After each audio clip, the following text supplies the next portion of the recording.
Hey everyone, Hana Cassis with the Stock Market Academy. If you've been following the markets, it's been an absolute bloodbath out there. Haven't seen a sell-off this sustained in a very long time, I think since 2007 or 2008. The sell-off in 2020 was rapid, happened extremely fast, and the market rallied really fast. But this is an absolute sustained breakdown in the market. Today we broke through a major support level, and so I want to go over potential eventualities, because in trading, it's all about planning your trade and trading your plan. And you need to come up with scenarios that you think the market might do. Nobody can predict the market, but you can predict the market if you come up with 3 to 4 eventualities, realistic eventualities. This is the realistic field of all possibilities of what could happen. So last week I had 4 after I highlighted that the market was trading in a range. It broke down, it melted down, and it's still selling off. The range was right here. So what's my first scenario right now?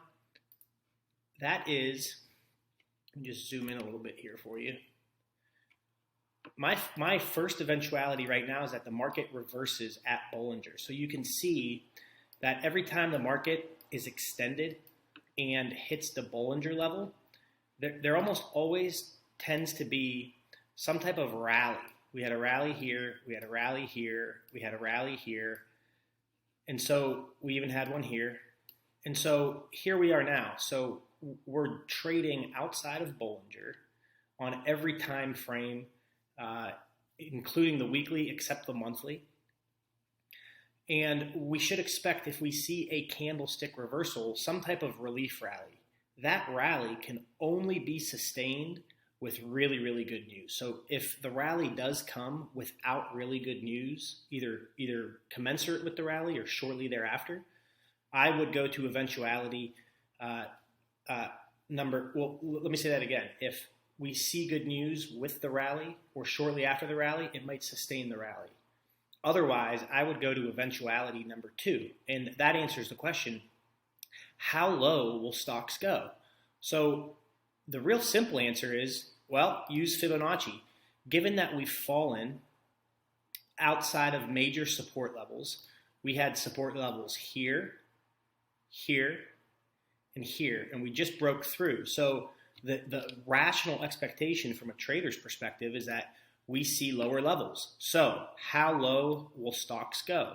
Plot the Fibonacci. This is the Fibonacci from the March 2020 low to the January 2022 high. We sliced through the 38.2% level right here. Now we can expect to go to the 50% level. This 50% level, this is a 50% retracement. So that means all the gains in the last 2 years get cut in half. This level also happens to be the August 2020 high, and this level, the 61.8% retracement, happens to be the September 2020 low. So these are areas of major confluence, meaning you have traders who trade Fibonacci that are looking at them, and you have traders that trade just support and resistance that follow them. So if I look at the high here, that's my support line. So, and then if I trade just the low over here, that puts my support line in line with the 61.8. It's almost identical to it. So until we get really good news, if eventuality does not come, number 1 does not come true, you can expect price to sell off to one of the Fibonacci levels. So to summarize, eventuality number 1 will, if you see a candlestick reversal at Bollinger, it makes for a great trading opportunity. And eventuality number 2 is, if we don't see that candlestick, then you should just expect the sell-off to go all the way down to the 2020 high or the 50% retracement. If we go below there, I will be extremely surprised, but there's no telling how low we can go until we get really, really good news. That's it for today. Stay sane out there. I know it's tough to watch, but these sell-offs make for great buying opportunities.